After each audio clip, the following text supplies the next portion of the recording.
Finance Committee will come to order. This morning, the Finance Committee gathers to discuss how to update and strengthen Social Security disability programs. Our objective is to make it easier to work for Americans who have a severe disability and want to work again. When I talk to those with disabilities, they constantly say they want to contribute to their communities and they want to work in the private sector. But the laws that are on the books today when it comes to work and Social Security are a bureaucratic, suffocating, mindless straitjacket that makes it almost impossible to work while maintaining eligibility for benefits. So, I'm especially pleased to be able to say that here on the Finance Committee, this has been a bipartisan cause. And I'd like to recognize Senators Brown, Casey, and Cassidy in particular, those three, for a very, very strong bipartisan effort to cut through all of this Byzantine red tape. They want to, on a bipartisan basis, help Americans who count on Social Security.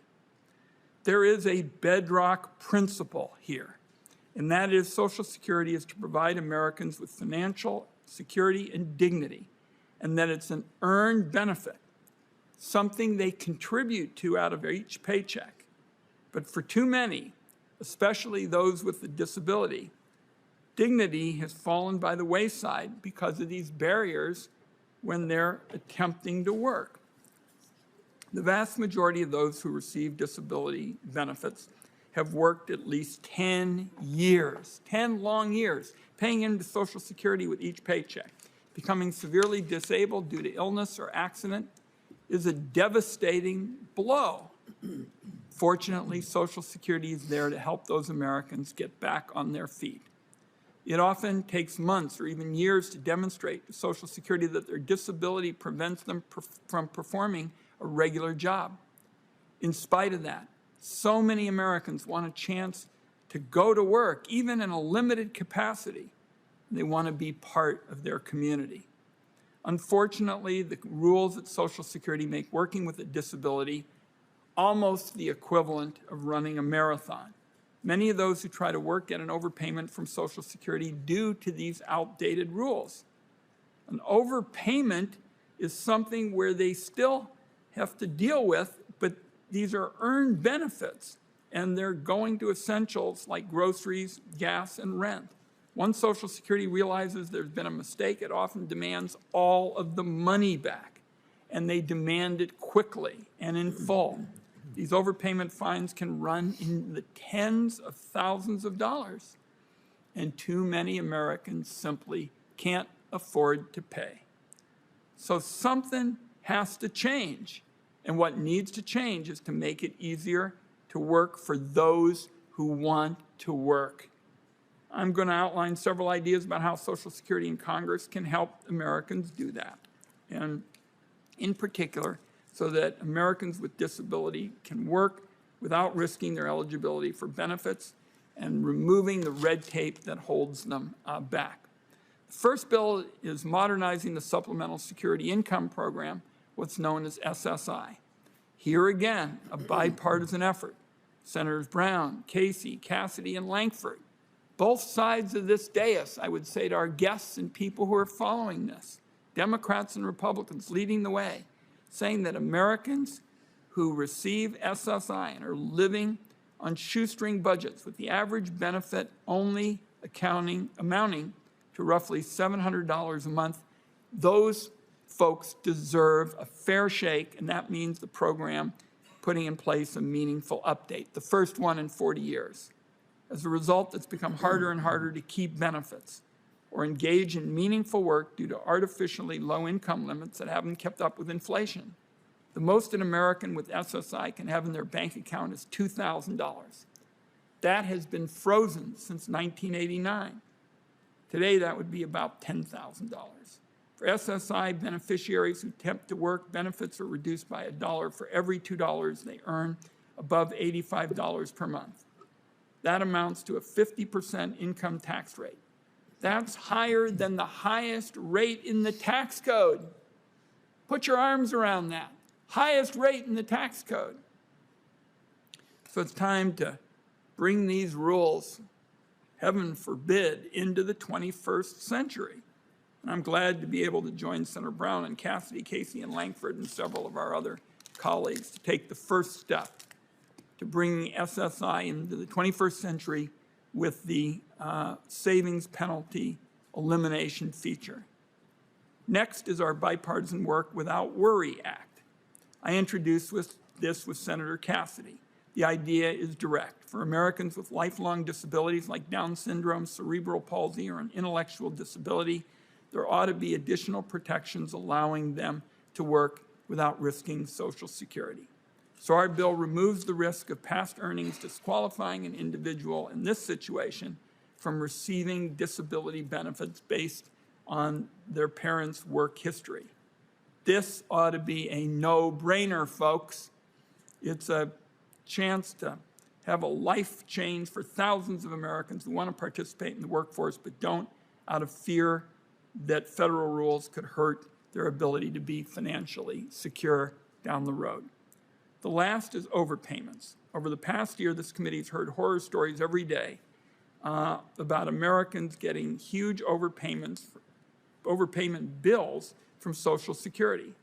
Often, that's because the program's tremendous complexity or a mistake made by the agency caused the problem. When Commissioner Martin O'Malley came before the Finance Committee, he pledged to take action to address the severity of these overpayment clawbacks. This spring, he took an important first step. That was to give Americans more time and flexibility to correct these payment errors and put in motion a critical update to how payroll data is processed by the agency. That was something that the Finance Committee championed to help reduce overpayments in the future. We'll have additional steps that we're looking at that reduce the frequency of the overpayments happening in the first place. And I want everybody to understand we'll have more to say about that in the weeks ahead. So these are some of the steps the committee is exploring to improve Social Security. Each member of the committee knows the importance of work, and we understand as well the Social Security program's lifeline benefits. So we look forward to hearing from our witnesses, all of whom have expertise in the field, because they're going to help us knock down the barriers to work and modernize Social Security for every American. It's about time. And I thank our guest, Senator Crapo. Thank you very much, Mr. Chairman, for holding today's hearing, examining how work can affect eligibility for Social Security disability insurance benefits and supplemental security income payments.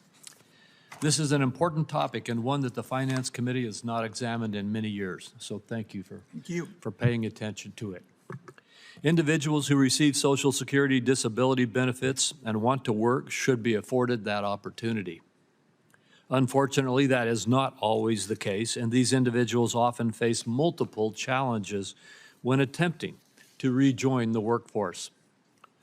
One of the challenges stems from the concern that if they resume working, they will lose access to their disability benefits and health insurance.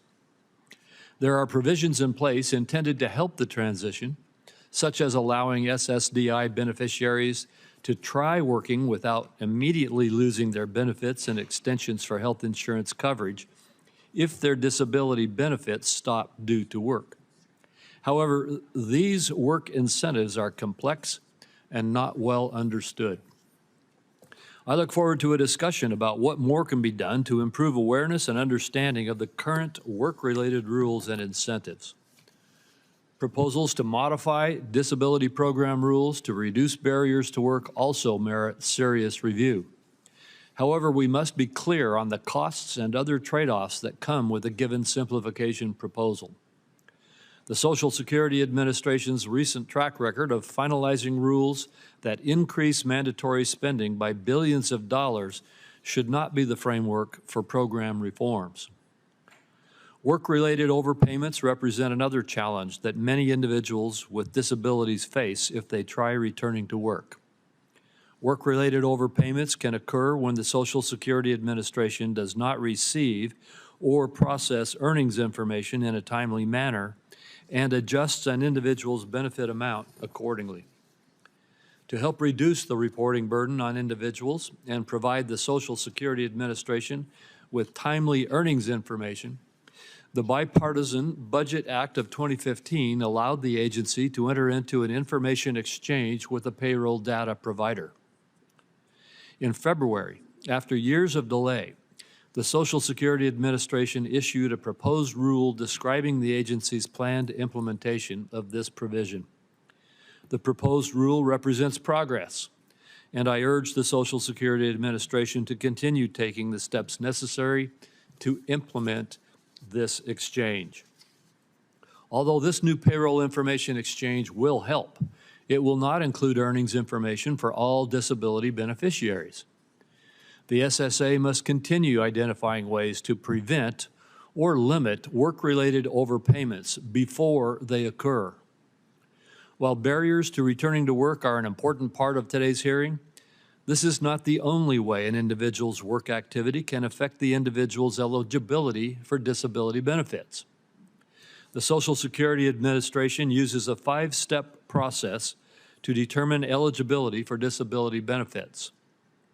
The 4th step in this process evaluates whether an individual can still perform past relevant work. If not, then the 5th step evaluates whether the individual can perform any other work that exists in the national economy. The SSA continues to rely on woefully outdated occupational data to make these determinations. This data both includes jobs that no longer exist in significant numbers and excludes jobs that do. It also does not accurately reflect how jobs are actually performed in today's economy. The Social Security Administration has already invested substantial time and resources into developing an alternative to this outdated occupational data, and I continue to urge the agency to move this project forward as well, as it is vital to ensuring applicants get an accurate disability decision. I thank our witnesses today for being here. I look forward to hearing your testimony, and thank you again, Mr. Chairman. I yield back. We'll be with you momentarily here. We've got some witness introductions to do, and we're going to hear first from Will Morton, Analyst of Income Security at the Congressional Research Service. We welcome him. We'll hear from Ms. Susan Wilshicki, Associate Commissioner for Research, Demonstration, and Employment Support at Social Security. After her, we'll hear from Ms. Erin Gotland, the Assistant Director for Education, Workforce, and Income Security at the GAO. And last, and certainly very important, will be Catherine Zulager, District Manager at the Wausau, Wisconsin Field Office and Executive Member of the National Council of Social Security Managers. We'll put all of your written statements into the record. If you could each take about 5 minutes or so, we'll be interested in questions. And why don't you proceed, Mr. Morton, and we'll go right down the row, please. Chairman Wyden, Ranking Member Crapo, and other distinguished members of the committee. My name is Will Morton, and I'm an analyst in income security at the Congressional Research Service. Thank you for the opportunity to testify today. My testimony will provide background information on the programs that are the focus of today's hearing. The Social Security Administration, or SSA, oversees 2 federal disability programs, Social Security Disability Insurance, or SSDI, and Supplemental Security Income, or SSI. SSDI is part of the larger Social Security program, which provides monthly cash benefits to insured workers and their eligible family members in the event of a worker's retirement, disability, or death. Workers obtain insurance protection by working for a sufficient period in jobs covered by Social Security and its payroll tax, and benefits are based on a worker's career average earnings. Social Security provides disability benefits primarily to working-age individuals based on their own work records and covered jobs. It also provides disability benefits to certain dependents and survivors who qualify in the work record of an eligible spouse or parent.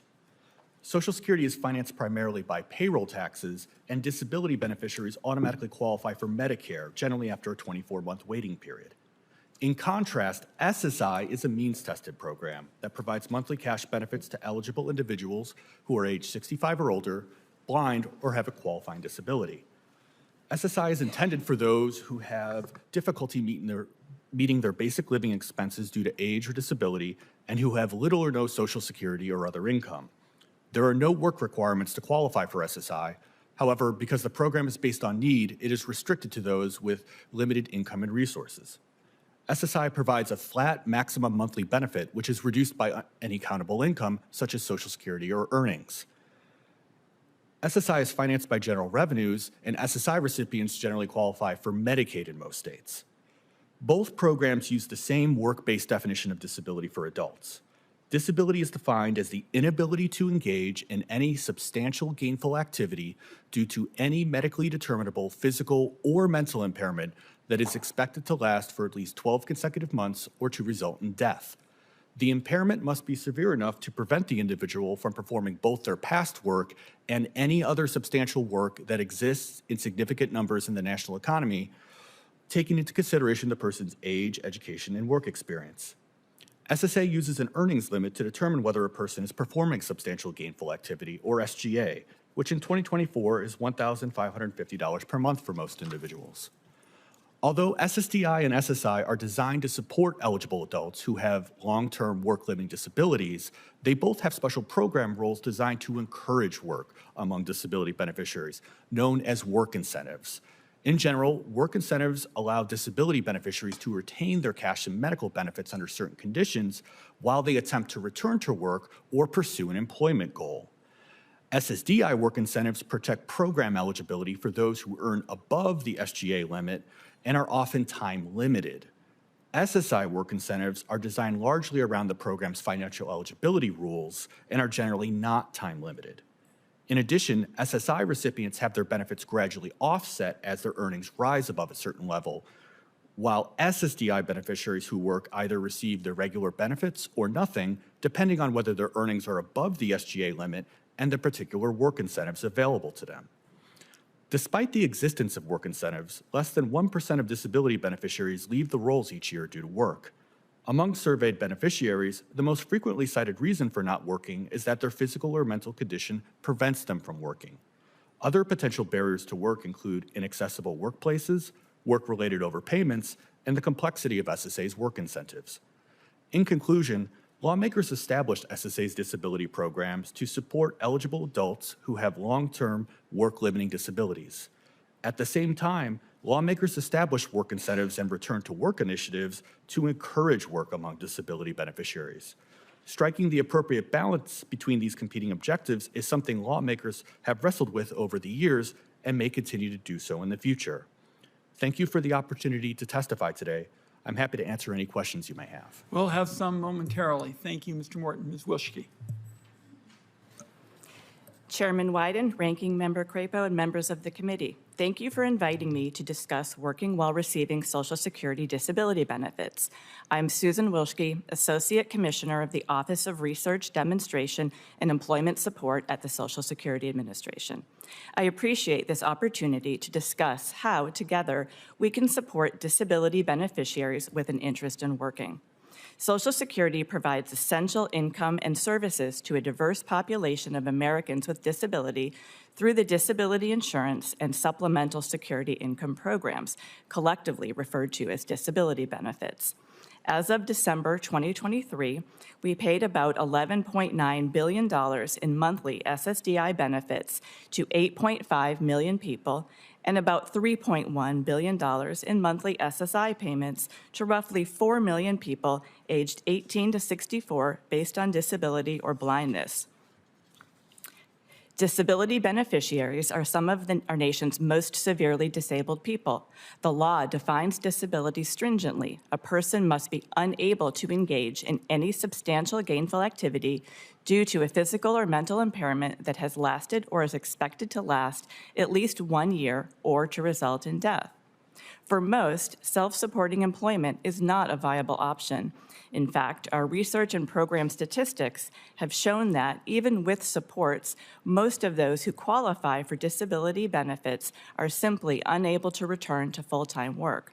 For example, our review of recipients awarded disability benefits in 2007 showed that over the following 15-year period, only about 3% had enough work activity to have their disability benefits end.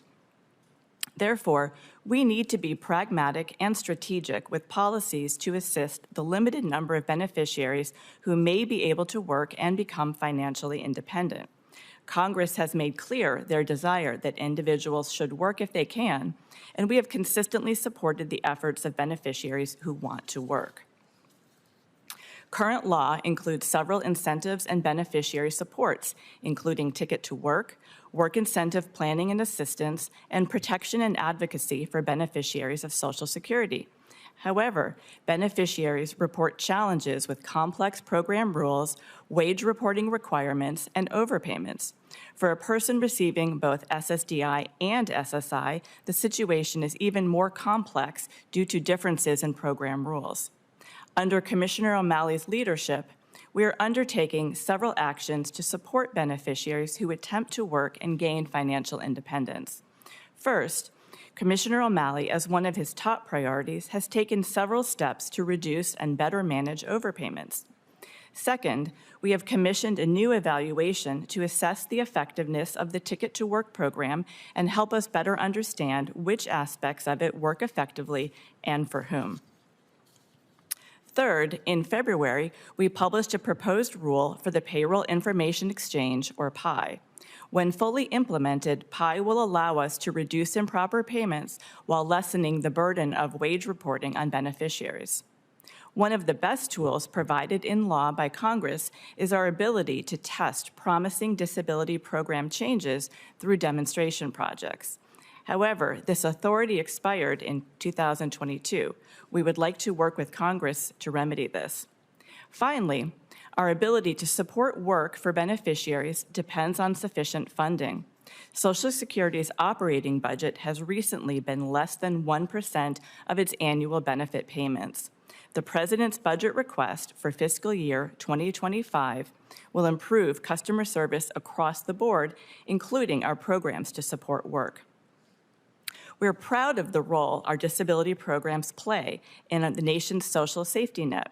While it's not realistic to expect that every disability beneficiary can work, we are committed to supporting as many individuals as possible to pursue their employment goals and improve work outcomes.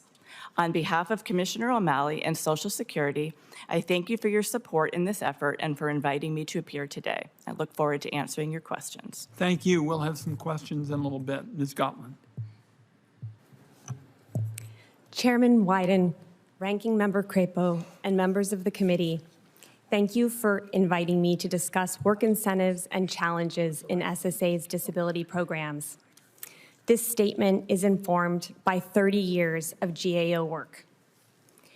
Over 11 million working-age adults received disability benefits from SSA in 2022.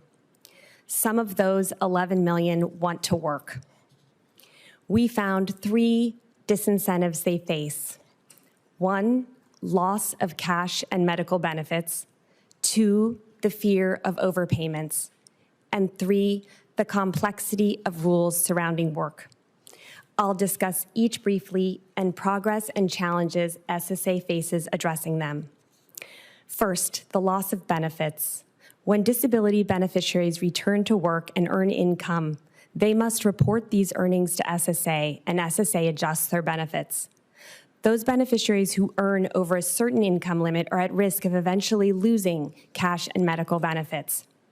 In 2024, this limit is $1,150 per month for DI beneficiaries. That's $18,600 per year. And the limit is lower for SSI beneficiaries.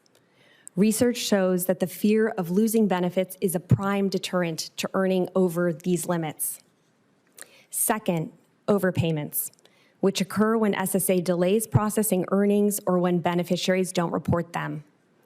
Overpayments can result in SSA demanding repayment by beneficiaries, and those demands can be sent years later and total tens of thousands of dollars. One employment counselor shared an example of a client who had a great experience, was placed in a job, and later received a $28,000 repayment notice. Third, complexity. Make sure I heard that correctly. They got an overpayment notice of $28,000? That's correct. Thank you. Yes.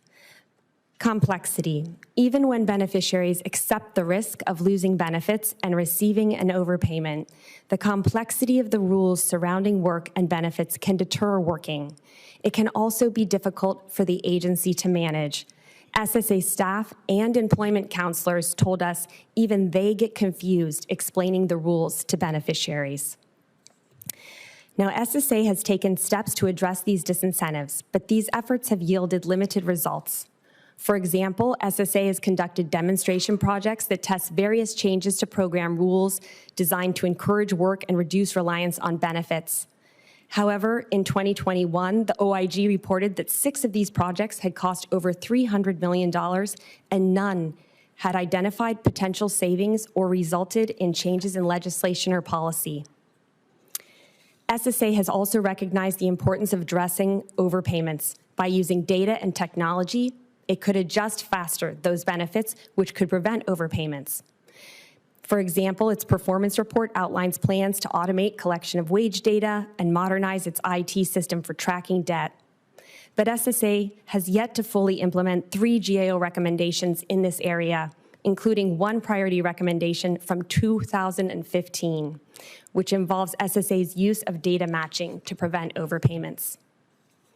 Finally, beyond these disincentives, SSA faces longstanding workload challenges and has struggled to modernize its disability programs. SSA has efforts underway to improve hiring and retention of staff who process disability claims. It also has made efforts to update its disability eligibility criteria.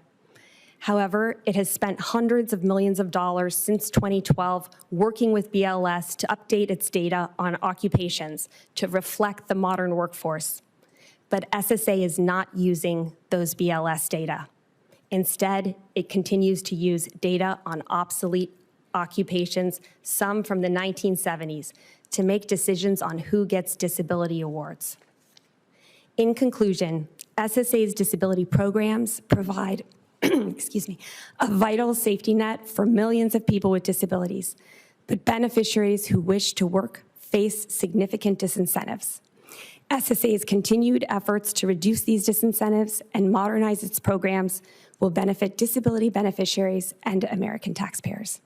Chairman Wyden, Ranking Member Crapo, and members of the committee. This concludes my prepared statement. Thank you very much. And Ms. Zulager, I understand that you've been on the front lines literally for decades.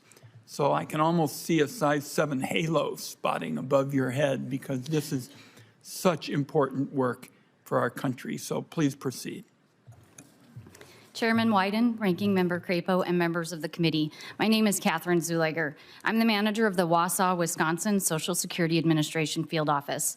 I've worked for SSA for 30 years. I'm here today on behalf of the National Council of Social Security Management Associations, NCSMA. Thank you for inviting me to speak with you.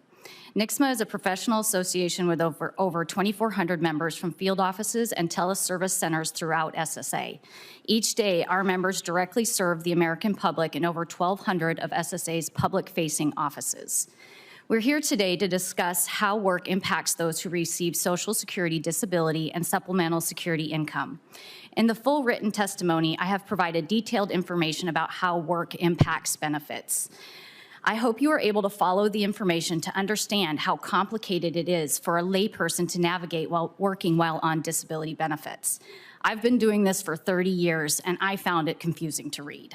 Before moving into management, I was a technical expert and was actively involved in processing work continuing disability reviews, CDRs, for beneficiaries. This is a workload I have continued processing over the last 20 years as a manager because the staffing crisis in SSA necessitates that managers continue to process work while also maintaining offices. Every manager I know contributes in some way to the production work of their office. In my office, there are only 2 other staff, in addition to myself, who have even been trained in this area, one of our most complex workloads. Those employees are currently overloaded and unable to find time for the work they are already responsible for. Knowing how critical it is to address these cases in a timely manner, I squeeze in these reviews where I can, in addition to my management responsibilities overseeing 3 busy Wisconsin offices. This is not an ideal situation, but a necessary one.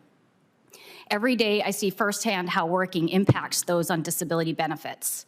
Let me give you an example of a case I worked on recently. A young man with cognitive disabilities has been working with a local employer. He has a job coach who has helped him learn and become successful in his position. His mother is his representative payee. A representative payee is a person who is assigned to help manage funds for those who have been determined unable to manage their own finances. She has been diligent in reporting his earnings using our online portal. His earnings have slowly increased, and he has been working over the substantial gainful activity SGA limits for 2 years. On average, he's working over SGA by about $200 per month. He used up his trial work period many years ago. While developing his work CDR, I contacted his employer to determine subsidy. This is where we ask the employer if they pay the disabled individual more than the work is worth. We ask if the disabled person is performing at the same rate as an able-bodied person who is paid the same. If the employer indicates the productivity is at 70%, then we apply a 30% subsidy and only count 70% of the earnings towards the SGA limit. In this particular situation, the employer refused to fill out the required form even after personal contact and indicated it was against their policies to release that information. Now, on the surface, I can make a reasonable assumption that this beneficiary may not be as productive as his counterparts. However, I cannot assume this. I need documented evidence. Without the information from the employer, this young man's benefits will be terminated retroactively. He will not only lose his current payments, but he will also be overpaid nearly 2 years of benefits. For those on SSI, the process is similar, only completed on a monthly basis. The payments for SSI fluctuate each month depending on the earnings from 2 months prior. The impact of a termination letter from SSA can be devastating. It causes panic and distress. The subsequent notice of overpayment from SSA typically starts in the tens of thousands of dollars. The resources devoted to developing this case example alone has spanned over 2 years. Some of the delay has been due to the inability to devote employee resources to the needed development. Some delay is due to employee reluctance to terminate the benefits of an individual who obviously should have some type of subsidy applied. This workload takes many hours of research, review, and documentation to ensure we're making the right decision according to law. In my office, I have an average of 150 work CDRs pending at any given time that require many hours of development. SSA needs to have policies and processes in place that will distinguish the difference between someone who has become able to return to work in a manner that should terminate benefits and those who should remain entitled while working to meet their basic needs. Our current policies do not differentiate between these 2 types of workers. I appreciate the invitation to discuss this incredibly important topic with you today. NICSMA is committed to working with you to help improve our programs to meet the needs of the American public while also providing the stewardship of the funds that is required. Thank you. Thank you very much, and all of you have been excellent. Let me start with you, Ms. Gotland. You got my attention when you mentioned a $28,000 overpayment, and I'm sure that comes to the individual out of nowhere, and I gathered that this Ticket to Work program sounds fine as a concept, but in actuality, there are a lot of stop signs along the way to getting to work, and that's what I want to go over with you. So these individuals are trying to balance health care and food and rent, and then all of a sudden they get this letter from Social Security, and it says, as you indicated, you owe thousands and thousands of dollars. This upends a person's life. And I'd like to know, how do they fight back in an instance like that? Because you got to get through to a caseworker. They seem to be overworked. Often you have to talk to a lawyer. That costs too much. And it seems like it's going to take a lot of time, which you don't have if you're going to kind of extricate yourself from this kind of bureaucratic glue. So where do they turn? I mean, how do they beat this? Your thoughts? Thank you, Chairman Wyden, for that question. So it is a very complicated process, as we understand it, for beneficiaries to, as you say, fight back with the overpayments. And there's a waiver process that people can engage in with the agency where they apply if, for example, they believe that the overpayment is unfair. And that is... How long does that usually take? Unfortunately, I don't have that information. In fact, GAO has not conducted a review of that end process in several years.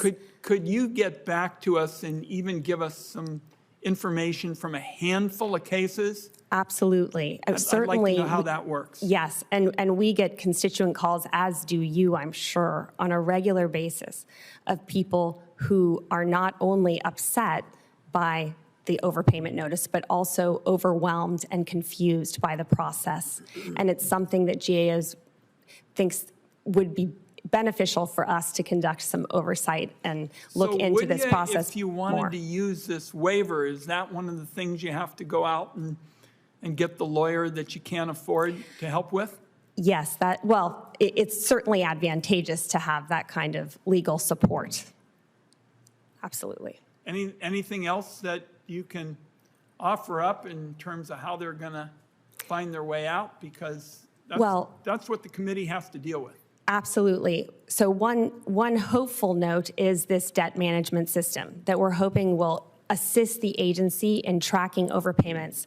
However, right now, we think that there is an opportunity for additional oversight in looking at that end game of what the agency does to correct overpayments and track them.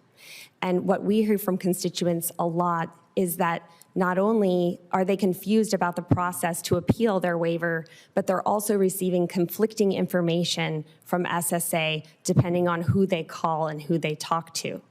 So there needs to be some additional oversight with respect to the process for negotiating those overpayments, the repayments, as well as appealing them. Okay.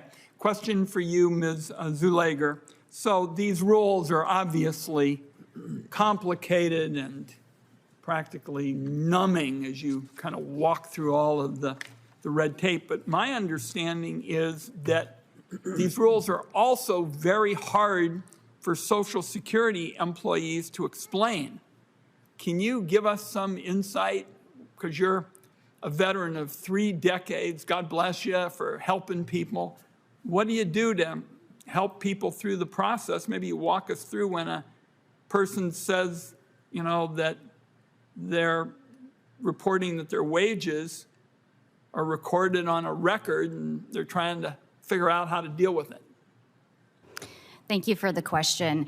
The problem seems to begin really when someone calls in. They are generally speaking with our customer service representatives or our teleservice representatives who have a very basic working knowledge of how the work programs and the work incentives are applied.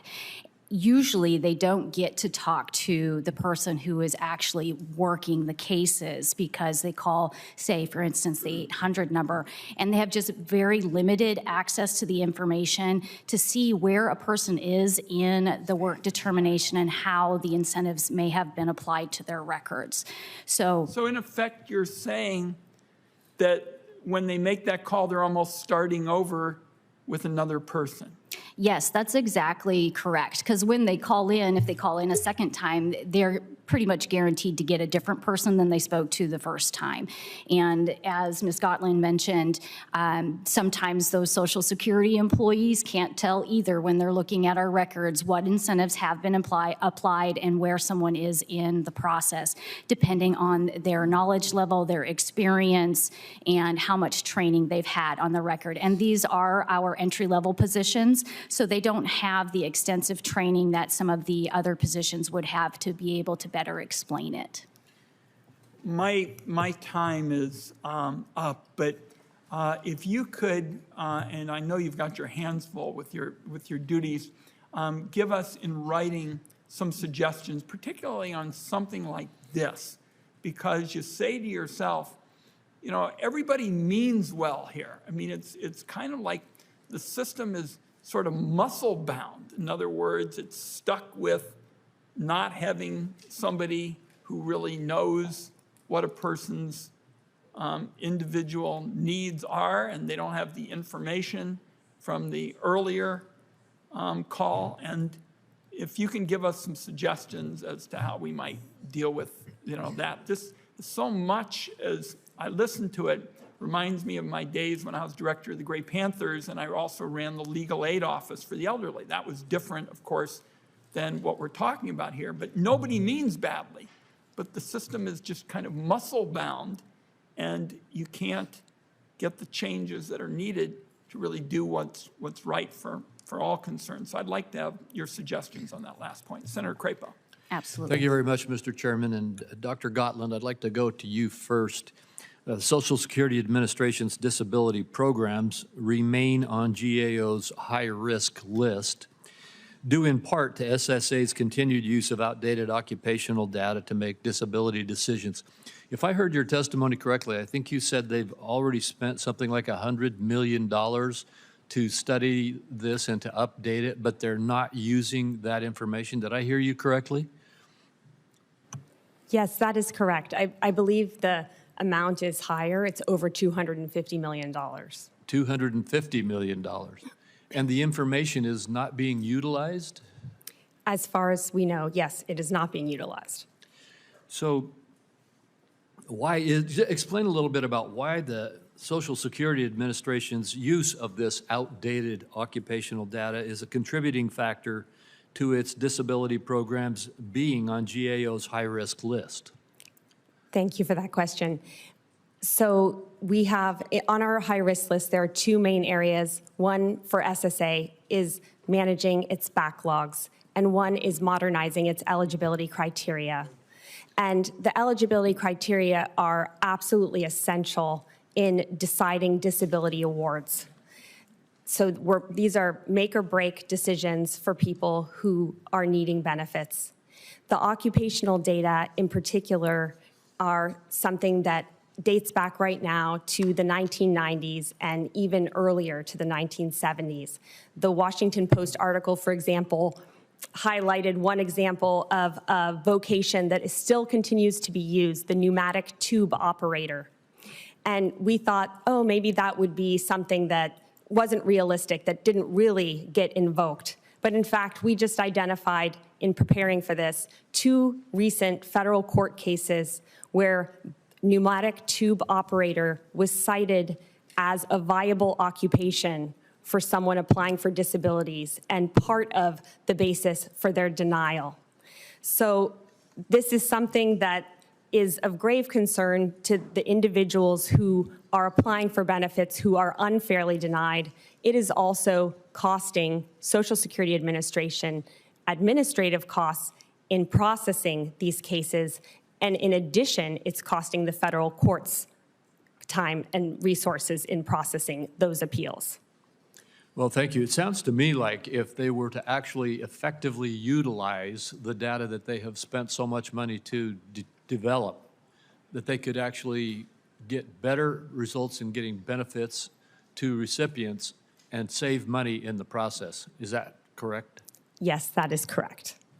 Well, thank you. And Ms. Wilski, to shift topics here for just a moment, the Social Security Administration recently finalized a rule that they estimate will save about $1 billion in administrative costs in exchange for an additional $19.7 billion in mandatory spending for Social Security disability insurance benefits and supplemental security income payments on net over the next 10 years. The question I have is, when the SSA is considering a policy change to one of its programs, how does the agency evaluate trade-offs between the administrative savings and the increases in mandatory spending? Thank you for the question. This is not, I'm not familiar with the policy that you're talking about, but I think in general, we do tend to look at how the policies would affect our beneficiaries, how the policies would affect our ability to implement the program, as well as the cost to the federal government. I'd be happy to take that back for a fuller response. Well, thank you. Then I think you just answered this, but I just want to ask it specifically. Do you agree that the Social Security Administration has a stewardship responsibility to taxpayers? And also, how is the almost 20-to-1 ratio? I guess you said you weren't familiar with that specific rule, but do you believe that the Social Security Administration, in adopting these rules, needs to have a stewardship responsibility not only to recipients, but also to the taxpayers? Yes, that's correct. All right, thank you, Mr. Chairman. I thank my colleague. Senator Grassley's next. Yeah. I'm going to start with Ms. Gotland. The Biden administration has increased spending on major disability programs by tens of billions of dollars, and they've done it through rulemaking. Throughout our federal budget, Biden has increased mandatory spending through executive actions by more than $1 trillion at a time of near record debt and deficit. Spending of this scale by fiat is beyond reckless. Spending on mandatory programs and interest on the debt is now 72% of the federal budget. So my question, are there open GAO recommendations that the Biden administration could implement to reduce spending and prevent waste, fraud, and abuse in federal disability programs? Thank you for the question. Yes, there are. We have several open recommendations regarding overpayments in particular. One that I'd like to highlight relates to the overpayments that come from the dual beneficiaries who receive both FICA benefits and, excuse me, DI benefits. And right now, we had asked in 2015 that SSA evaluate and improve its internal controls for those beneficiaries who are receiving FICA benefits as well. And it evaluated options and identified a viable option. In fact, the benefits outweighed the costs 5-to-1 of this option, which was to use a data matching agreement with DOL to share data on those dual beneficiaries. And as far as we know, they have been engaged in ongoing discussions but have yet to implement that recommendation.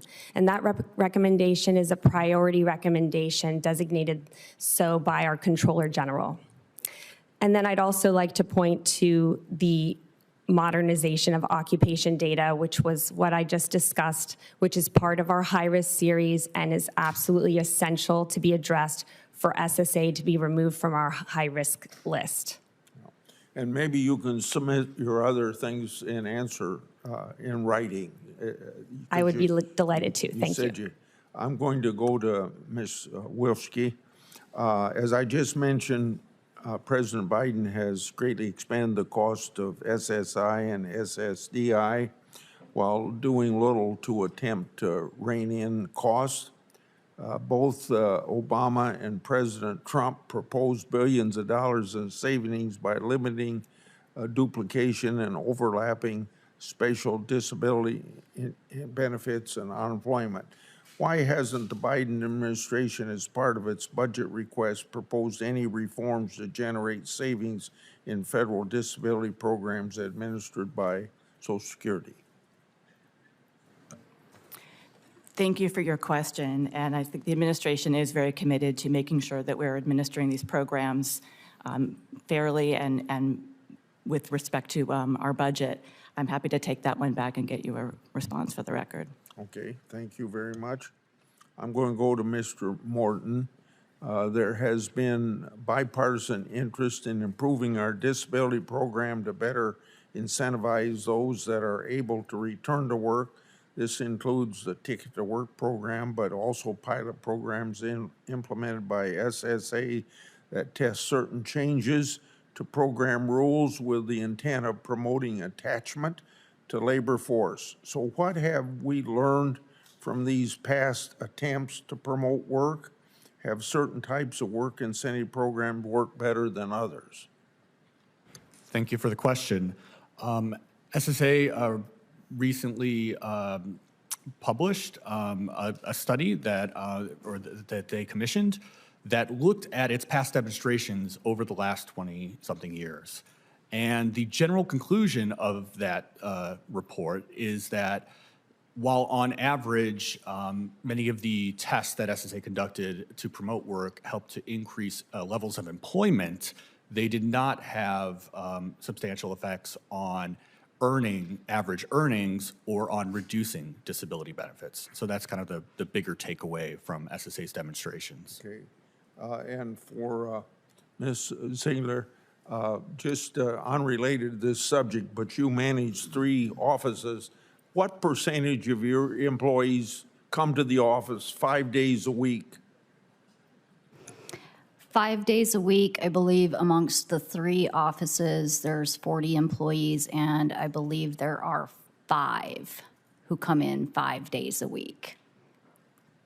And the others work from home? They work from home 2 days a week. Well, then they come in 3 days a week? Correct. Okay. Yes. Thank you. Thank you, Mr. Thank you, Senator Grassley. Senator Blackburn. Thank you, Mr. Chairman. And just following up on what Senator Grassley said, it is terribly frustrating to us that so many in the federal workforce are still working remote and doing it because of the COVID restrictions, and we have such terrible backlogs. When you look at SSA, when you look at the VA, when you look at these different agencies, people cannot get answers. There are backlogs of cases, and it continues to be frustrating to the people that we represent.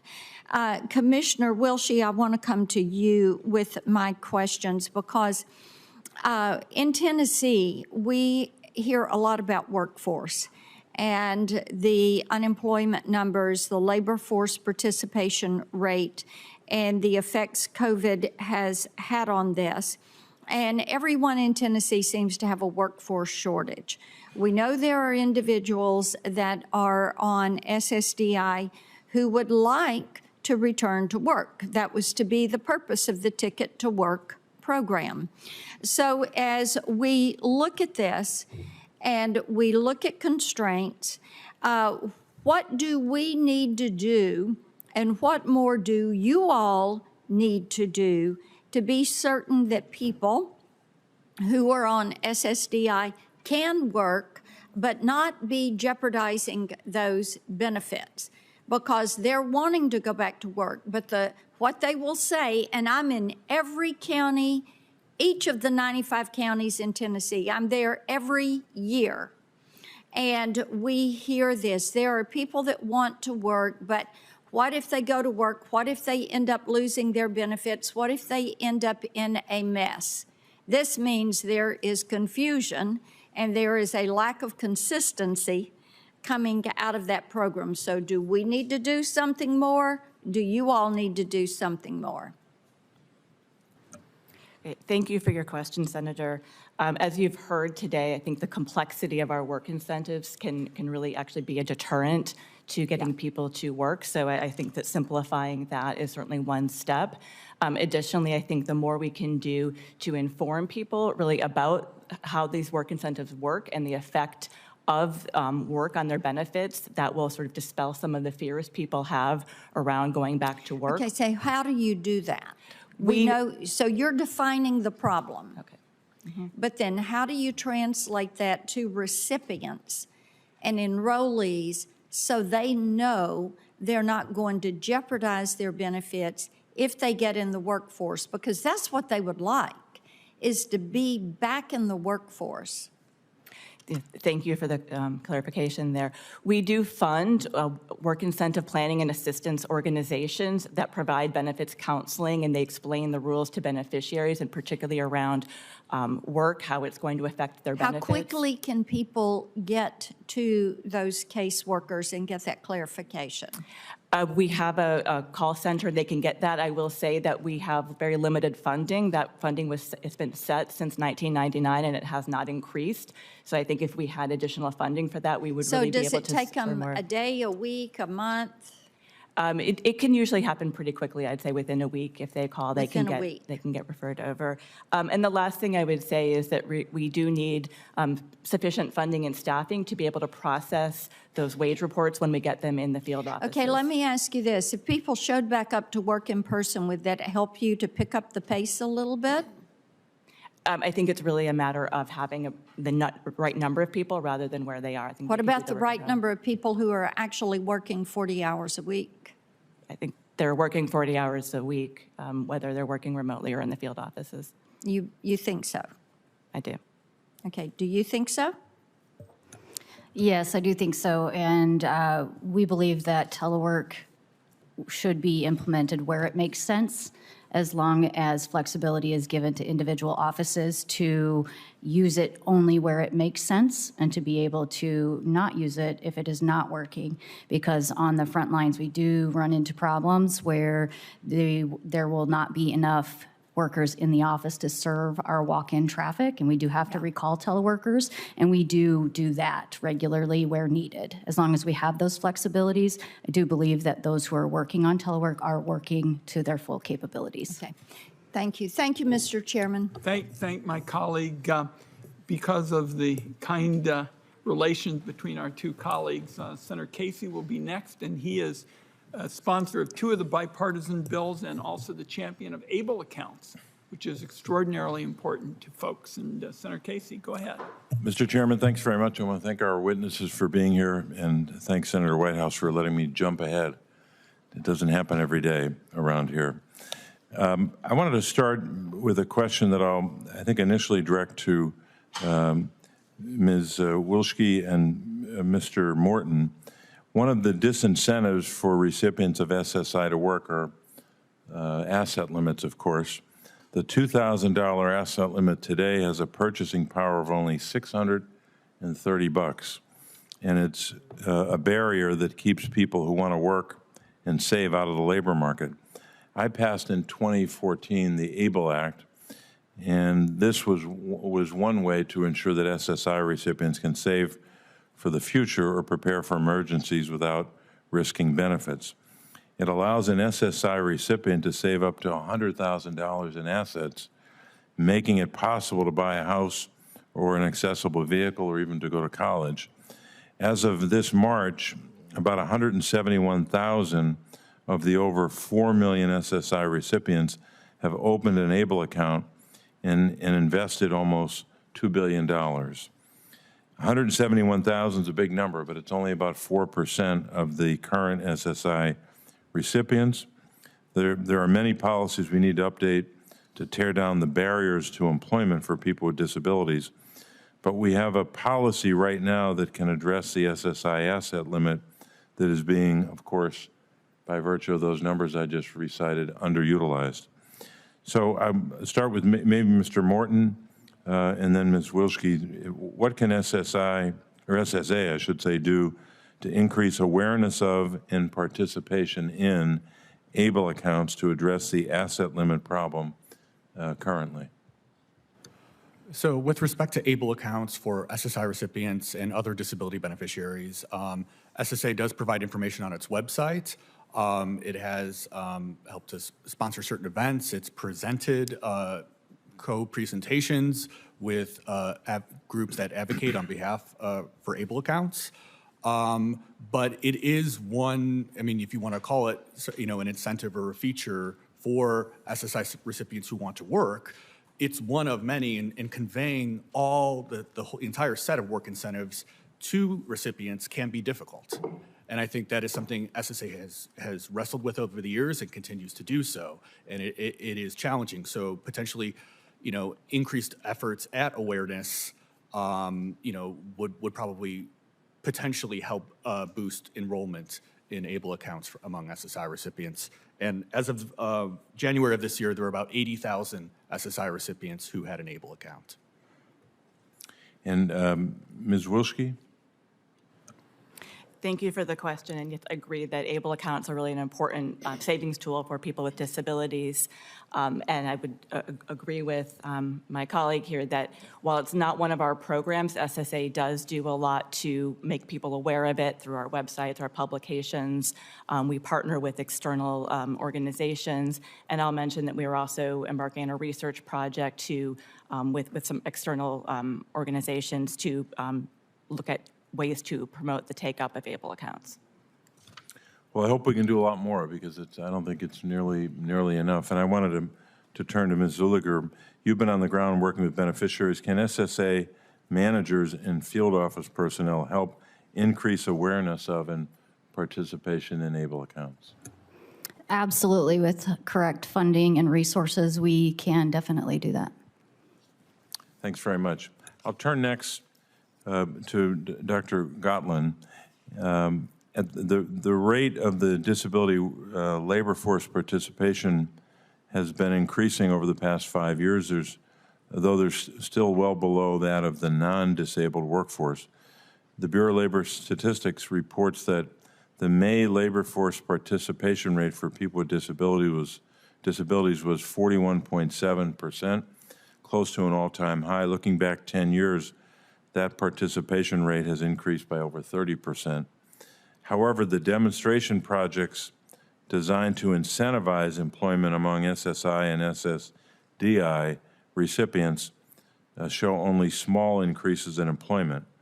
And the major program to encourage employment, the so-called Ticket to Work program, has a very low participation rate. Most people with disabilities report that they want to work, of course. They also need to ensure that they have the health care and long-term care support that they need. Dr. Gotlin, I wanted to ask you, what policies should be implemented to retain the increases in disability employment we've recently seen, and to even further increase the labor force participation rate for people with disabilities? Thank you for that question. So this very much dovetails with your last question, actually, and also with the overarching theme of complexity that we're discussing today. And that is, not only are the work incentives complex within SSA, we have a complex system at the federal level. So an overarching policy recommendation is to make it easier for people with disabilities to access supports. And our prior work has identified 40 programs across 9 federal agencies that support people with disabilities. And there's limited coordination between those programs. So we have a recommendation, an outstanding priority recommendation to OMB to establish goals for national employment for people with disabilities. And we think that that could spur coordination across these programs and make them potentially easier to navigate and provide higher visibility for programs such as yours, such as the ABLE accounts, also the underutilized student earned income exclusion. That's one option. Another is early intervention. We have not done recent work on the demonstration projects. However, we've reviewed recent literature, and a lot of what is coming out of that literature is really indicating that the best time to target an individual is before they get on the rolls. Thank you. Thanks very much. Thank you. Colleague, we've got the bipartisan brigade on the next round. Senator Brown, thank you for your leadership. Thank you, Mr. Chairman. I appreciate Senator Casey's question and comments. Social Security, disability insurance, and supplemental security income are critical parts of our Social Security system. I think all 4 of you agree with that. I think everybody around this panel does, providing a lifeline to beneficiaries who rely on them. But the rules for these programs surely should not create barriers for people with disabilities to live and to live and work with dignity. Outdated eligibility rules punish Americans for working, saving, even getting married. We build a broad bipartisan coalition to change that. There's now bipartisan agreement that we should remove these barriers and update the rules. My bipartisan bill with Senator Cassidy, the SSI Savings Penalty Elimination Act increases the asset limit for the first time in 40 years. I was speaking with Senator Harkin the other day, who was part of that 40 years ago, and he is a bit incredulous. It hasn't been changed. It removes the asset limits marriage penalty. Senators Wyden and Casey and Hassan and Whitehouse and Langford are members of this committee and are co-sponsors. Everyone from disability advocates to the CEOs of the nation's largest banks, interestingly enough, support it. Ms. Wilschke, start with you. When Commissioner O'Malley was here earlier this year, I asked him about these rules and efficiency. They're expensive for SSA to administer accurately. They're not a good use, surely, of taxpayer dollars. To quote the commissioner referring to SSI, quote, "We spend $10 to save a nickel." Of course, it makes no sense. He said SSI is less than 5% of the agency's budget, but administering the rules eats up 35% of the resources. I assume that doesn't sound right to you, Ms. Wilschke? I think that's an accurate statement, but it certainly reflects the complexity of administering the program. SSA has identified the asset limit as the #1 cause of overpayments. Is that correct, Ms. Wilschke? That's correct. Having assets above that limit is the #1 cause in the SSI program. Ms. Zolliker, you represent Social Security managers. Based on your experience, has it been your experience in administering this asset limit takes up a lot of staff time? Yes, it does take up an extraordinary amount of staff time. We've heard so much in the last year about Social Security overpayments. I can say confidently there's bipartisan interest in preventing overpayments before they happen. This is just one of the many reasons why updating these outdated rules is important for beneficiaries and for taxpayers. Mr. Morton, am I correct that the asset limit doesn't just apply to savings in a traditional bank account? It can also be triggered by other assets like a 401k retirement plan? Correct. Forms of retirement savings, if they can't be converted into a periodic payment, count against the resource or asset limit. Okay. I've heard from employers that some of their workers have actually turned down their company 401k plans because it puts their SSI eligibility at risk. That doesn't make sense either. Mr. Chairman, thank you for calling this hearing. It's clear we have a lot of challenges to address when it comes to barriers to work. I think we all agree on the importance of that. We've already identified one of the solutions. It's raising SSI's asset limits, passing the Cassidy-Brown-Cassidy bill. Bipartisan experts have called the asset limit the most regressive anti-savings provision in federal law. Strong bipartisan agreement to raise the asset limits. I look forward to working with you and Senator Cassidy, Senator Crapo, Senator Langford on fixing this.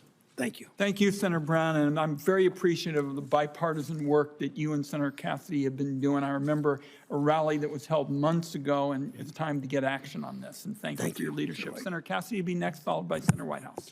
Thank you very much. Let's see, let's go to. Ms. Wolski, did I pronounce that correctly? Yeah. I had an interesting conversation with a woman I went to high school with. Her son has been disabled from schizophrenia since he was 23. That's significant because apparently you can't get your parents' Social Security upon their death unless you're diagnosed with your disability 22 or younger. Now, I'm struck that under the Affordable Care Act, we've extended, and that was actually a Republican proposal that they incorporated about the only good thing about the Affordable Care Act, that if you're on, you can stay on your parents' insurance until you get to age 26. So we kind of acknowledge that there is an extension of a youth's kind of dependence upon a parent. But if you are diagnosed with your permanent disability at age 23, you don't qualify to get the parents' help, which means that you've not lived long enough to get your quarters to Social Security to get your own money, but you don't qualify for your parents either because you qualified after 22. Now, that's kind of a long introduction, but you spoke about severely disabled children. Any thoughts about what I just proposed and any potential solutions? Thank you for the question. And I can you think- pull that microphone a little bit closer to you, please? Sure. Thank you for the question. I think you raise a very complex situation that families deal with in addressing disabilities among their children. And I think you're correct that age 22, that in order to qualify for benefits on a parent's record, you have to have that benefit. You have to show that you've had that disability prior to age 22. That is in the statute, so I think that is something we would be willing to work with you with and provide technical assistance on any Yeah, changes. and I'm struck at 22, most people will not have their 40 quarters. I'm thinking that's right. That would be correct. However, I think young people really need less than 40 quarters to cover. Say it a little bit coverage. louder. Young people who are working can be insured for disability benefits with less than 40 quarters of coverage. Got it. Okay, that's good. Thank you. Now, I think this has been asked before, but I have a little bit of pride of ownership, so I'll do it again. Mr. Morton, I'm a little frustrated. Secretary O'Malley recently said he put the brakes on updating the Dictionary of Occupational Titles, and I think someone's addressed this, but again, I'd like to go back over it. And I'm told that the Social Security Administration has spent at least $250 million modernizing the dictionary, but it's not being implemented, meaning that someone may not get SSA or SSDI benefits because SAA says they could be an elevator operator. Well, not many elevator operators left around for someone to be. So Senator Brown and I introduced the Improvement Employing Opportunities for DI Beneficiaries Act, requiring the updated vocational list to be made every 3 years. That would capture new jobs in the technology space and eliminate obsolete jobs. Can you talk about how SSA's outdated vocational dictionary negatively impacts beneficiaries' ability to either stay in the workforce or get their SSDI benefits? Sure. So SSA's reliance on the Dictionary of Occupational Titles, which was last updated in 1991, has certain job categories that are no longer particularly prevalent in today's workforce. And so this can affect people in different ways. So someone may, using the older jobs data, be determined, that they cannot perform certain older jobs that no longer exist, so they may be denied benefits. While other people may be said, well, yes, you can't do these older jobs when they could actually do maybe some more newer jobs that exist in the current economy. So they, may be awarded benefits when they could actually potentially do other jobs. So there are different effects. People may be denied because of the older data, or they may be granted benefits because of the older data. And using newer data may, sort of flip that around and would, presumably improve the accuracy of the determinations that SSA performs. I recently met a man who is a quadriplegic, and he actually has a job as a data processor, an intelligence analyst, if you will, a data processor, which that he would not have had that job before, but he's gainfully employed doing really good work as a quadriplegic. Mm-hmm. So I think that illustrates what you just said. Now, I did, and you may or may not want to comment on this, but I read an interesting editorial on this, and it said the Social Security Administration's culture is about processing applications, not about promoting data quality. And in fact, if the courts and political leaders allow SSA to continue to use the outmoded Dictionary of Occupational Titles in making disability payments, then they will just follow the path of least resistance. Do you agree with that? I think what I can speak to is that every year I check SSA's budget justification, all of its documents, to see what is happening with this new jobs data and pretty much every year there's really no new data. Like we work with BLS, here's what we did, but there's nothing about what are we going to do next. So CRS awaits, to hear from SSA, what are they going to do next? Okay, I yield. Thank you. Thank you, Senator Cassidy, and I very much look forward to going to another Brown-Cassidy press conference where particularly your good work in terms of increasing the assets so you can go to work without losing your benefits, that's essentially what we need. And I think you and Senator Brown have summed it up very well. Look forward to working with you. Okay, next is Senator Whitehouse. Thanks, Chairman. I'd like to lead into my questions with a quick Rhode Island story about a constituent and the challenges that his daughter faced. For their privacy's sake, we'll just call the daughter Mary. She had worked for 31 years at her local Stop and Shop, bagging groceries. She's a fixture at the store. She knows everybody who comes in. People love her. She's a valued member of the team. She also has a severe learning disability due to lack of oxygen as a baby. And she relies on payments from Social Security. In March of 2022, she received notice that her benefits were cut off and that she'd have to repay $17,000.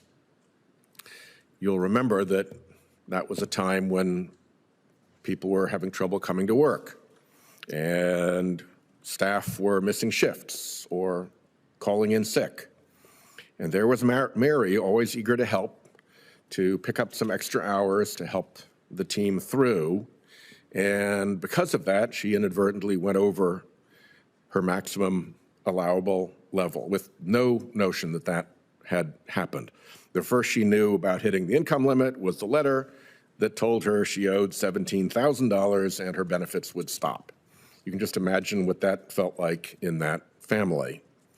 Luckily, her parents were there to help her navigate the appeals process, but not everybody has parents available to do that.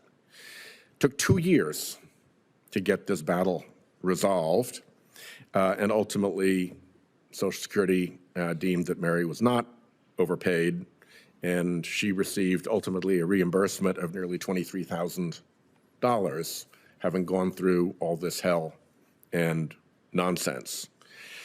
So she was frightened enough, and the whole thing was such an unpleasant experience that she's actually reduced her hours just to steer well clear of having to go through this ever again, which I don't think is the behavior we want to encourage of people in Mary's situation. So, you know, I have this lived experience of a constituent who frankly really got screwed by the system here. And we see it not only with Social Security disability benefits, but we see it with a lot of benefits where you're going along fine and suddenly there's a cliff, and the cliff is very, very steep and very, very dramatic in its effects.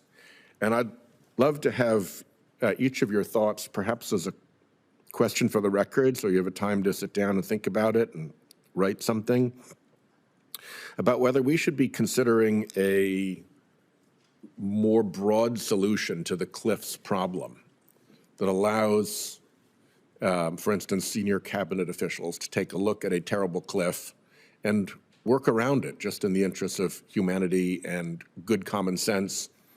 What guardrails should be set up around that process? Should it be under the APA as part of a rulemaking so that people have a chance to provide appropriate notice and comment? But over and over and over again, I see people innocently slamming into the cliffs problem and unintended and unfair damage being created in their lives. And I'd also, I guess, Ms. Zuleger, if you wouldn't mind commenting on the extent, she didn't appear to have hit the asset limit problem, although that's a pretty easy one to hit at $2,000. Even a clunker gets you over $2,000. I'm a supporter of Senator Brown and Cassidy's hike of that to 10,000 for individuals and 20 for married couples. But I assume that you would see that as a similar problem that we should also try to find a solution for. Thank you for the question. Your example very similarly matches my testimony and the example that I gave in that testimony.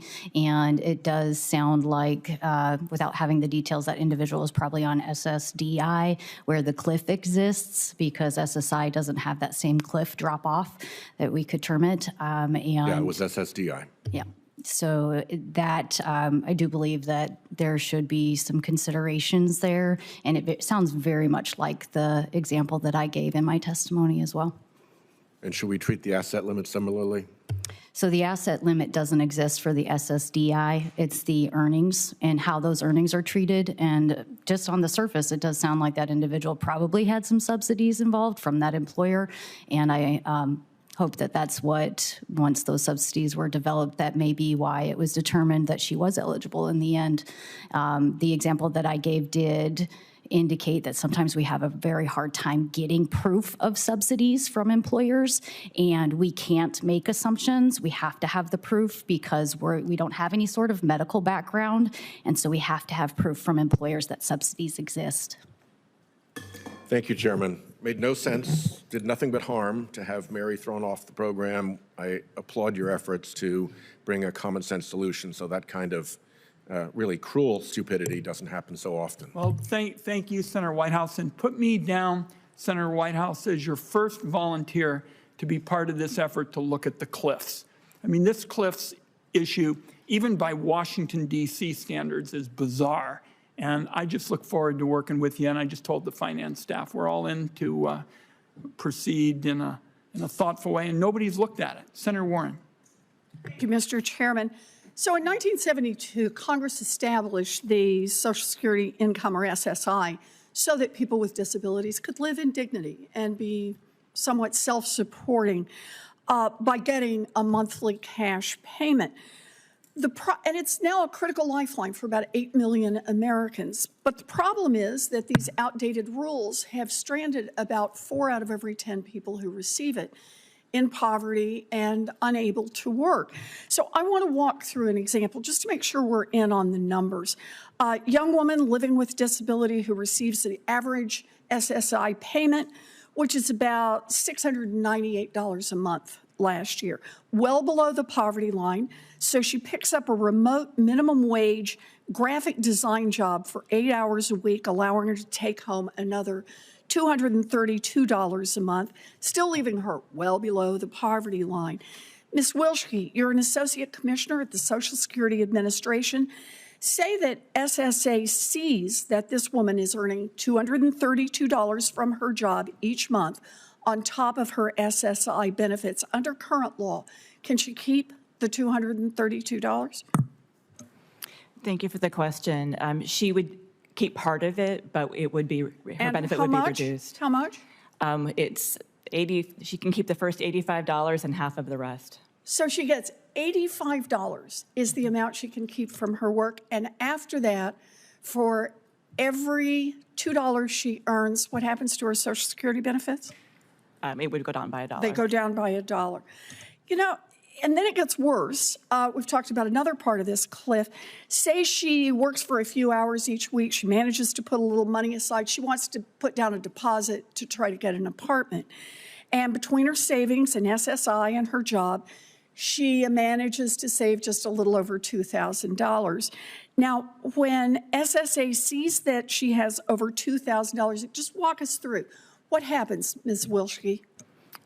Generally speaking, if she has liquid resources above the asset limit, she would not be eligible, at least for that month. So she loses all of her benefits at that point. So she's done at that point. Yes. So SSI rules mean that this young woman can't afford to save for an apartment. She can't take a part-time job without jeopardizing her benefits. And having to continuously toe the monetary line here in order to keep her existing payments, I think is a minefield, as Senator Whitehouse has just pointed out, especially for an individual with a disability. So it's not just hard for SSI recipients, which we've been talking about. I want to talk about what it does for SSA. Associate Commissioner Wilschke, how does the complexity of SSI's eligibility rules impact the Social Security Administration and your administrative costs? Thank you for the question. Yes, SSI is complex for us to administer, and so while SSI payments only make up about 4 or 5% of our benefit outlays, it does make up about 1/3 of our administrative budget. So you're spending 1/3 of your budget to track down people who now have $2,010 in total assets or who have made $100 more than the $85 that they were entitled to earn without triggering this. You know, SSI is supposed to keep Americans with disabilities out of poverty, but it offers below poverty level support. It punishes people for working, and it punishes recipients for savings, all while the Social Security Administration is spending big dollars in order to administer this system. So I think we've all been talking about the importance of making changes here. I'm working with Senator Brown and others on this committee to pass the SSI Restoration Act, which would raise the benefit rate and help fix these outdated rules. I'm glad to see that there's bipartisan support for raising the asset limits so that SSI beneficiaries can save more than a few pennies without fear of losing their benefits, and so that the Social Security Administration can just spend less time administering all of this. Thank you, Mr. Chairman. I thank my colleague. Here's where we are. We're going to have a vote in a few minutes, but we are going to get every member who wants to be heard on this issue because it's so important. Senator Cortez Masto will be next, then Senator Cantwell, and let the word go out to everybody on both sides that we're here, but we're going to have to get everybody in before the vote is over. Senator Cortez Masto. Thank you, Chairman. Ms. Wilschke, let me talk to you about some of our tribal challenges that I hear from some of our members in Nevada.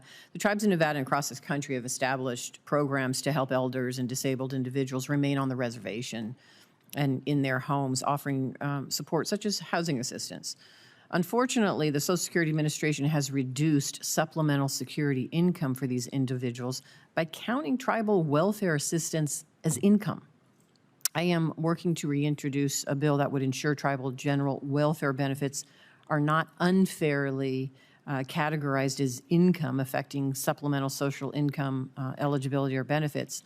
I think our tribal communities deserve fair access to SSI. So my question to you is, would clarifying the tribal general welfare benefits help the SSA better support our tribal members' access to their full SSI benefit? Thank you for the question. I'm actually not familiar with the details of the tribal policies and how those benefits are counted, but I'd be happy to take that back and we can get you a fuller response on that. Please do, because it is something that, again, and I am all about addressing the cliffs because there's definitely concern here, but quite often our tribes are left behind on so many levels, and this is one area working with them. I want to make sure that they have full access as well. So I look forward to working with you. I don't know if anybody else on the panel has experience with this. Happy to help or hear from you as well. Yes, thank you for the question. In our area, we actually do serve many tribes, and there is this problem that exists, and I do think that clarification would help in this area. Thank you. I appreciate that. Let me ask Mr. Gottlieb. The fear of losing Medicare or Medicaid benefits presents a significant barrier to employment for disability beneficiaries, undermining efforts to increase workforce participation and, quite honestly, economic independence. GAO's 2021 report on Ticket to Work examined the impact that the concern of losing medical benefits has on employment. Can you expand on some of the key findings and implications of that report and information that we should be aware of? Absolutely. I think that question was directed to me. Yes, I'm yes, sorry. Okay, yes. So, in fact, the Ticket to Work program, we conducted a large cost-benefit evaluation of this program from 2002 to 2015. We were constrained by the data. That was the most recent available data. And what we found was that the estimated cost exceeded the benefits by about $806 million over that period, and that there were net losses to the program every year over that time horizon. We also found that about 5% of participants over the course of those years of eligible beneficiaries participated in the program. 5% of eligible beneficiaries participated. And at the participant level, we found modest results. So participants' average earnings were about, we estimated, $2,451 more per year than similar non-participants 5 years after participating in the program. And approximately 5.1% of participants left the rolls after 5 years of starting the program, compared with 2.4% of similar non-participants. So based on your analysis, what do we need to know in Congress? What should we, in response to that, what should be Yes. our action? Okay, so the bottom line, both with the ticket program as well as these most recent demonstrations, is that individuals don't want to lose their benefits. They will work right up to the point where they don't lose their benefits. And what we see from the demonstrations and the research around that, which GAO did not conduct, I should say, this is based on literature, is that some of these demonstrations actually did increase employment, workforce participation, earnings, but none of them resulted in savings. None of them resulted in people getting off the rolls. Interesting. Thank you. I appreciate, and thank you for the panelists being here. I appreciate your insight as well. I thank you. my colleague from Nevada, and let me say, Ms. Wilschke, I'm also a co-sponsor of my colleague's very important bill, and I think we're going to need to get your response to her legislation, which she asked you for, soon. So can we say 2 weeks we'll have a response from y'all? Yes. Very good. I thank my colleague. Senator Cantwell. Thank you, Mr. Chairman. Wanted to ask Mr. Morton, under the current law, supplemental security income beneficiaries cannot have more than $2,000 in declared assets in order to maintain their SSI. Married couples can have only $3,000, so they must limit that eligibility. This limit has not changed since 1983, and it's not been adjusted for inflation. So I think it's an incredibly low threshold. I have constituents who've told me that they've been forced to spend down their assets or decline a pay raise in order to meet the eligibility. In addition, people with disabilities who want to get married often choose not to because they can have $4,000 in a total asset as unmarried partners compared to just the $3,000 as a married couple. So I think it's a disincentive. These policies haven't been changed. Do you agree that the current asset limitation is too low and outdated for where we are today? So the current SSI asset limits, both for individuals and for married couples, they were last changed in law in the late 80s, or sorry, the early 1980s, and have been in place since 1989. There are a number of proposals in the current Congress to raise those asset limits.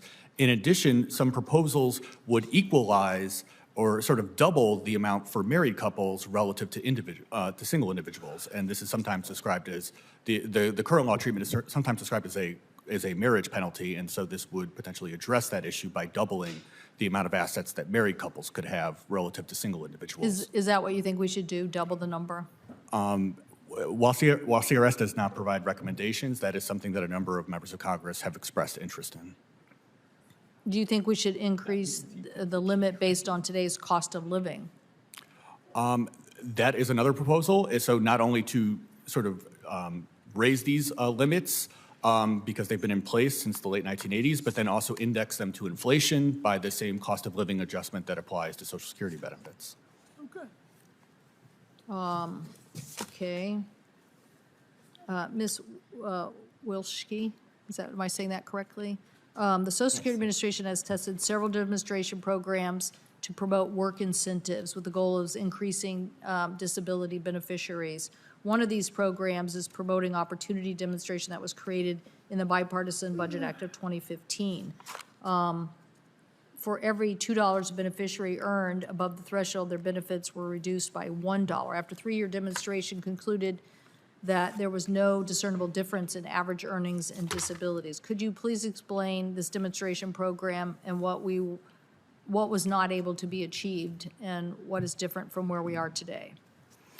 Thank you for the question. Right, the promoting opportunity demonstration was really addressing the issue of the cash cliff that's been discussed here, where people could lose all of their benefits if they work above certain thresholds. So by allowing people to maintain part of their benefits while they were working and kind of gradually reduce their benefits as their earnings increased, the hope was that we would see more people increasing their earnings and returning and leaving the rolls. As it's been cited, I think while we've seen some increase in earnings, we really did not see those really large changes, and we also saw that benefits, the cost to the government with the benefits increased. So what do you think we should do? I think it's a challenging situation. One thing we know is that when we ask our beneficiaries why they're not working, the number one reason that they give us is their health. So I think it is something we need to keep in mind of how we can kind of support people who may be able to work part-time or maybe able to do some work without being able to completely leave the roles. And so you don't think this demonstrated some information about the actual numbers or the benefits and the work experience? You're saying look at something that's more part-time, is what you're saying. Come up with a formula that fits more part-time work. Thank you for the question. I think the promoting opportunity demonstration had some positive results, but it really did not lead to the number of people leaving the roles that some people may have expected. And where would you go from here is my point. I think we'd be happy to work with you on coming up with ideas. Okay, anybody else on this point? Nope. Well, look, Mr. Chairman, I think this is an important aspect of what we're trying to do. We have great programs in the Pacific Northwest used by many companies of people with disabilities working. And so I think getting this right and maximizing it is the best thing. So thank you, Mr. Chairman. As usual, my colleague's probably too logical for this whole debate, but I think you and what Senator Casey was talking about with respect to ABLE accounts are on to some really promising things. So we thank you for the good work. Okay, I think we've got a colleague or two on their way, so I don't want you to think I'm just going to filibuster until they show up, but I have one question I do feel strongly about. Ms. Wilschke, Commissioner O'Malley has made significant strides to support Americans currently dealing with this overpayment, issue. We've talked at some length today because we've got to prevent them in the future because of the trauma that people go through. I've seen it. And Ms. Gotland said, here's somebody who's got an overpayment of $28,000 and is trying to figure out how in the world am I going to be able to pay the bills and get through the day? So we've got to get this resolved. Now, one of the initiatives that I have been pursuing vigorously as chairman, and actually before really I was in this position, is getting the payroll information exchange up and running. That was something that I authored back in 2015. That was the law that I authored. Now, I understand that Social Security is still reviewing public comments for the data exchange, which is so key to finally turning around this overpayment issue. We're going to go to Senator Hassan in just a minute, but can you give the Finance Committee some sort of estimated timeline for this exchange to be online so that people see that we're actually making concrete progress today in terms of dealing with these, issues? What's your take in terms of the timeline? Thank you for your question. As you said, we did issue our, formal notice of our plans to use the payroll information exchange in February, and we're continuing to review the public comment. I don't have a timeline to share with you today, but I can assure you that our commissioner is very committed to making use of this data, and I'd be happy to take that back and get you. When is the public comment issue going to be dealt with? Because that in and of itself would be a bit of concrete information that we're moving ahead. I'd be happy to get you a response for the record. I'd like the answer to that question within a week. I want to have a sense of where the timeline is. I wrote that law in 2015. Commissioner O'Malley's off to a strong start. This is one of the key parts of it, and just a sense of where the timeline would be on that key issue that's essential. Senator Hassan's been interested in this. A lot of my colleagues that are going to get us on top of the overpayment issue and reduce it. Senator Hassan. Thank you very much, Chair Wyden, and I want to thank you and Ranking Member Crapo for having this hearing, and to our witnesses, thank you for being here. Thank you for the work you do. Associate Commissioner Wilschke, I want to start with a question to you. Social Security disability insurance supports individuals with disabilities who are unable to engage in substantial employment because of their disability. We know that some work-limiting disabilities, such as schizophrenia or bipolar disorder, are often diagnosed in early adulthood. And I know Senator Cassidy gave you an example earlier about a constituent of his who had a diagnosis in early adulthood. And as you know, Senator Cassidy and I are introducing the Bipartisan Fairness for Disabled Young Adults Act, which would increase the age threshold for SSDI disability diagnoses for adult children from age 22 to 26. So can you please give the committee a sense of how the timing of a disability diagnosis figures in the process a family has to go through to apply for SSDI benefits for their adult children with disabilities? Thank you for the question. As you state, individual has to have a disability that's established before age 22 in order to qualify for disabled adult child benefits on the parent's record. Right, right. So obviously, again, if you have a diagnosis at age 23 or 24, you are suddenly in a different category, unable to essentially use your parent's record. That's correct. Right. Okay. Another question for you, Associate Commissioner, and it follows up on what the chair was just talking about. The committee has worked across the aisle on ways to prevent undue harm on Social Security recipients when they receive overpayments.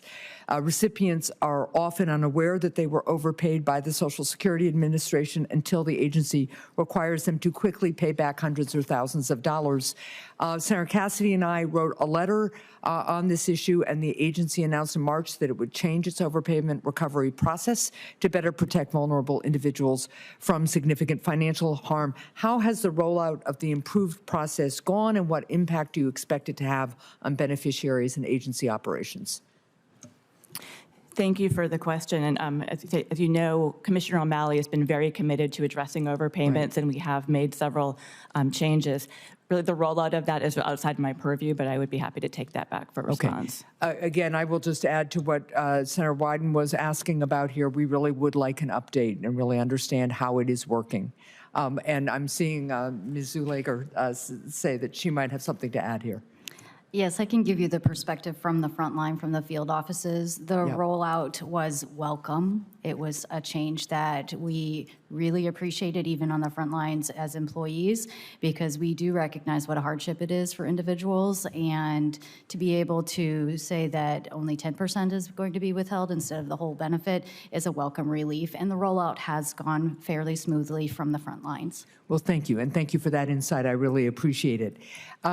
I have a question for Ms. Gotland. Social Security work incentive programs are complex and can be hard to navigate. Congress created programs like the Work Incentives Planning and Assistance Program to provide SSDI and SSI beneficiaries with trusted expert counseling on navigating the system's complexities. How effective has the program been, and what improvements do you recommend? Thank you for the question. We agree that WIPA is an important program that should be examined. GAO has not conducted an independent evaluation of the impact of WIPA. It has come up in a number of our reviews, and including on transitioning youth. We've heard that counseling services can be very beneficial in understanding how to access complex federal work incentives. However, we also have recent information from the literature in at least one demonstration project that SSA tested, where they tested variations in the intensity of WIPA and found no significant differences in employment outcomes. So we believe that this is another area that could be potentially beneficial for GAO to look into. Thank you very much. And Mr. Chair, I yield the rest of my time. I thank my colleague and look forward to working with her on these issues. Senator Brasso. Thank you, Mr. Chairman. First, Dr. Gutland, I had the same concerns as Senator Hassan has just had, and Senator Hassan just asked us questions related to the overpayments in Social Security Administration. So when you get back to her, I'd love to have those same answers, because I have very similar questions. This is a bipartisan concern that's shared by the Brasso, committee. I don't want to interrupt you, but I asked this question, and we'll share all the answers, you, Senator Hassan, and I. Go ahead. Thank you. Thanks, Mr. Chairman. Ms. Wilski. For more than a decade, I've been very concerned in carrying what I believe is common sense legislation to help individuals who have terminal illnesses receive timely access to their earned disability benefits. For someone who's diagnosed with a terminal illness and given less than 6 months to live, they are literally running out of time. That's why I've sponsored bipartisan legislation, the Expedited Disability Insurance Payments for Terminally Ill Individuals Act, and been joined in the past by senators from this committee, both sides of the aisle, to fix this massive problem. The bill ends the 5-month disability insurance waiting period for those diagnosed with a terminal illness that have less than 6 months to live. In 2023 alone, more than 30,000 people died waiting for disability decisions to come from Social Security. That's even before their 5-month wait begins. So policy that forces people with a terminal illness to wait 5 months when they don't really have another 5 months is a terrible policy. For people with terminal illness, they usually can't work at all. On top of the loss of income, enormous expenses from medical treatments, other unexpected costs kick in. In many cases, spouses, family members have to take time off just to help support that individual. No reason for someone who is paid in to have to wait 5 months, especially when they don't have that much time left. So Congress rightfully terminated the 5-month waiting period for people with ALS in 2020. Can you explain why it would make sense for Congress to make a similar common sense exception for terminally individuals with less than 6 months to live? Thank you for your question, and I think we would be happy to work with you on technical assistance in your legislation to address that issue that beneficiaries are facing in accessing their benefits. Yeah, but beyond working with me, can you explain to people who are watching why it would make sense for Congress to make a common sense exception for terminally ill individuals? Well, I think people who are terminally ill are not going to be able to receive their benefits for long periods of time, and so having quicker access is going to help them in those last few months.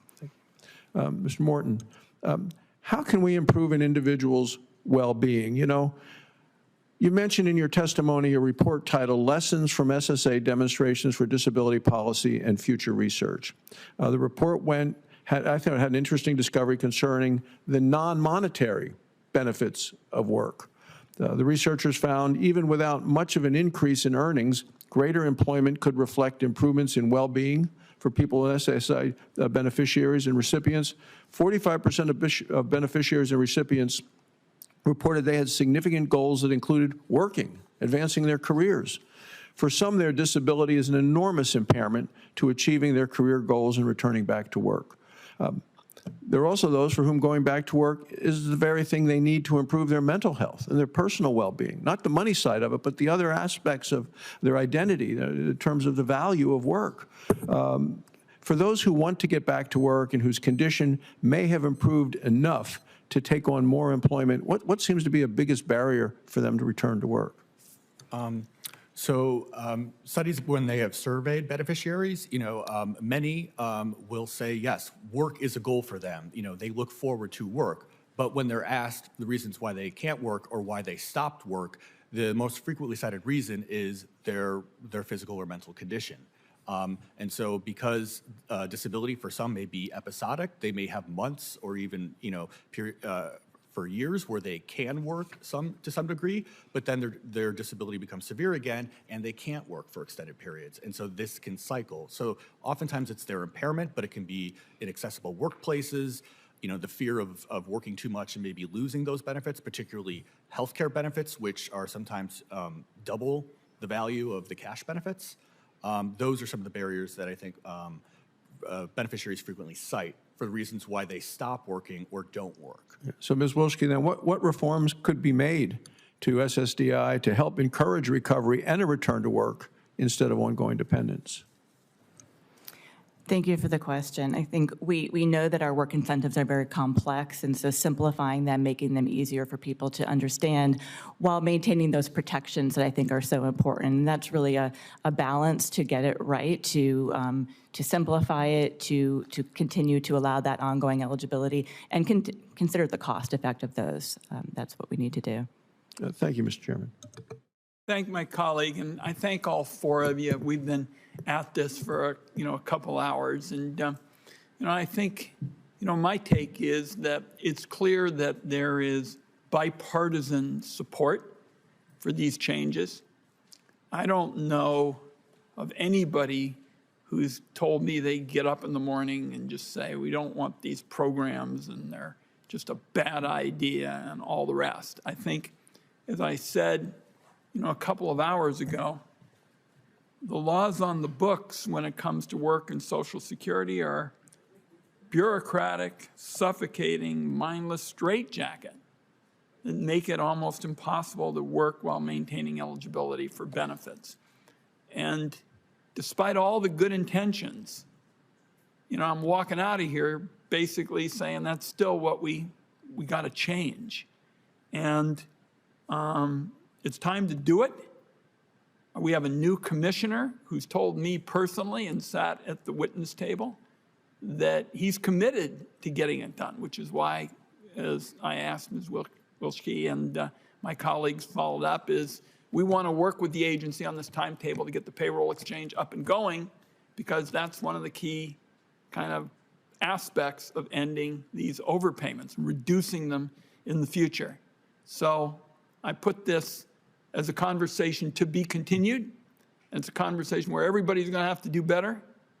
And certainly those of us on the dais want to do it. It's clear that you all are committed to doing it. Now we just got to come together and get it done. With that, the Finance Committee is adjourned.